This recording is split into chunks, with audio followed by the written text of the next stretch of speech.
So in just a few hours, the Pentagon will provide an update on Operation Epic Fury as President Trump reveals a ceasefire between Iran has now been reached. The commander-in-chief posting in part, quote, "I agree to suspend the bombing and attack of Iran for a period of 2 weeks. This will be a double-sided ceasefire. The reason for doing so is that we have already met and exceeded all military objectives and are very far along with a definitive agreement concerning long-term peace with Iran and peace in the Middle East. We received a 10-point proposal from Iran and believe it is a workable basis on which to negotiate." The president says this marks a big day for world peace, revealing the next steps for the region. Quote, "The United States of America will be helping with the traffic buildup in the Strait of Hormuz. There will be lots of positive action. Big money will be made. Iran can start the reconstruction process. We'll be loading up with supplies of all kinds and just hanging around in order to make sure that everything goes well." Here to break down the latest peace proposal is Chief Foreign Correspondent Trey Yingst, live in Tel Aviv. Good morning, Trey. Yeah, hey, Lawrence, good morning. It was truly the 11th hour, down to the wire, when President Trump announced this ceasefire agreement shortly after the Iranians put out a statement matching the president's and then proceeded to launch missiles and drones at Gulf countries and U.S. ally Israel. Here's what it looked like in Tel Aviv after the ceasefire was announced.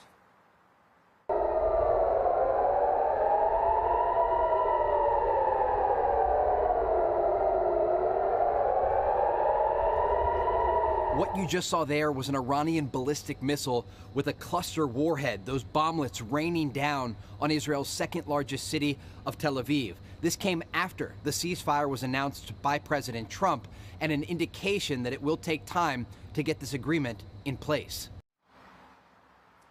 Now, since the overnight hours, the fire has stopped toward Israel but has continued toward Gulf countries. The agreement in part appears to be holding, but we're looking now at the details of this deal. The Wall Street Journal reports on Iran's proposed plan that includes 10 separate points. Some of them include the U.S. guaranteeing a non-aggression pact with Iran, continuing Iran's control over the Strait of Hormuz, acceptance that Iran can enrich uranium for its nuclear program, removal of all primary sanctions on Iran, removal of secondary sanctions, an end of all UN Security Council resolutions against Iran, an end to the IAEA's resolutions on Iran's nuclear program, compensation payment for Iran and its war damage, withdrawal of U.S. forces from the region, and a ceasefire on all fronts. Those are a number of points that are not going to be reached, and the next 2 weeks are going to be critical as negotiators try to hammer this out. Now, Israel's Prime Minister Benjamin Netanyahu posted a statement on X overnight agreeing with the president about the ceasefire, saying Israel also supports the U.S. effort to ensure that Iran no longer poses a nuclear, missile, and terror threat to America, Israel, Iran's Arab neighbors, and the world. The 2-week ceasefire does not include Lebanon. We're also getting a look inside of Iran today, where pro-government demonstrators gathered and chanted in the streets of the Iranian capital here in Tehran. They chanted "Death to America, death to Israel." They were burning U.S. flags and chanting victory in the aftermath of this nearly 40-day war that erupted in the region with the beginning of Operation Epic Fury. So right now, the entire world looking at this 2 weeks to see if some of these details can be worked out for a ceasefire agreement. But it is a delicate moment in the region and a lot of moving parts. Guys?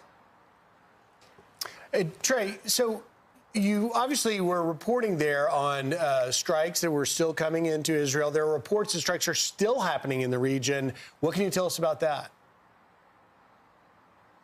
Yeah, this morning there were reports of explosions on 2 Iranian islands and at least 1 oil facility off the coast of Iran, an indication that the United States or Israel is still conducting airstrikes against the Iranian regime.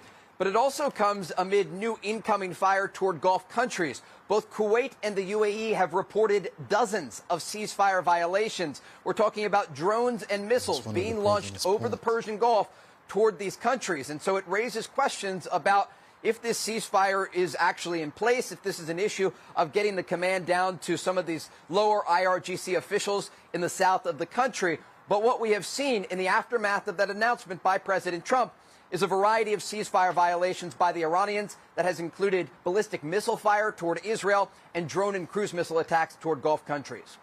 So, Trey, speak to the enriched uranium. It still remains a key issue in all of this. What are you hearing?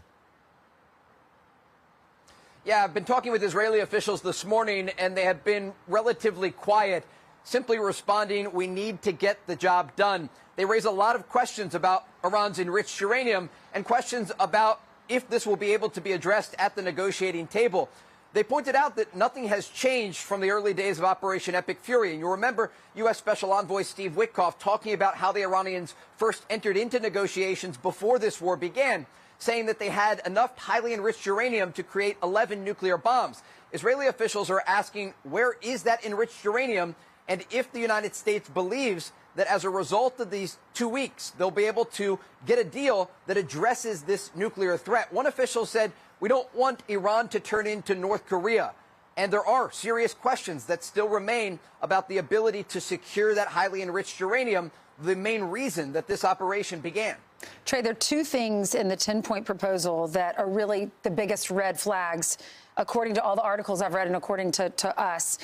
Number one is the acceptance of the enrichment. They want to continue to enrich uranium. We can never allow them to do that. In fact, we want to go in and try to get that enriched uranium that is buried underground. So, but then I'm reading that the original 10-point proposal had the acceptance of enrichment in Farsi, in the Farsi version. But then, for some unknown reason, that phrase was missing in the English version that was shared by the Iranian diplomats to journalists. The second thing that is of concern, or biggest concern, is Iran wants control of the Strait of Hormuz. They never had control of the strait. It's dangerous because they border the strait, but they didn't have control, and now they want it. They not only want control of the strait, they want to also be paid at least $2 million per vessel that passes through the Strait of Hormuz, and then split that money with the government of Oman. And Israeli officials say that money will be used to funnel back into the IRGC weapons program to try and rebuild many of the production lines that were destroyed by the United States and Israel throughout the course of this war. And so the bottom line here is that this isn't over. It is a 2-week ceasefire. And the question remains if the Iranians will be willing to make a good faith deal that addresses all of these issues. But when you look at that 10-point proposal by the Iranians, there are a variety of issues that simply aren't going to happen. Not only red lines for the United States, but for the entire world. There's no scenario in which the U.S. military is going to withdraw completely from the Middle East. There are a variety of bases where U.S. soldiers remain. And if that were to take place, it would give the Iranians the ability and flexibility to rebuild their military and nuclear programs and then pose a threat to U.S. forces if they ever return to the region and allies across the Middle East. And so there are a lot of very serious questions here. The positive in all of this is that there are no missiles soaring through the skies of Israel, at least at this moment. But there are serious questions about the future of this agreement and if the Iranians have changed their tune at the negotiating table and if this is going to actually hold. All right, great reporting, Dan.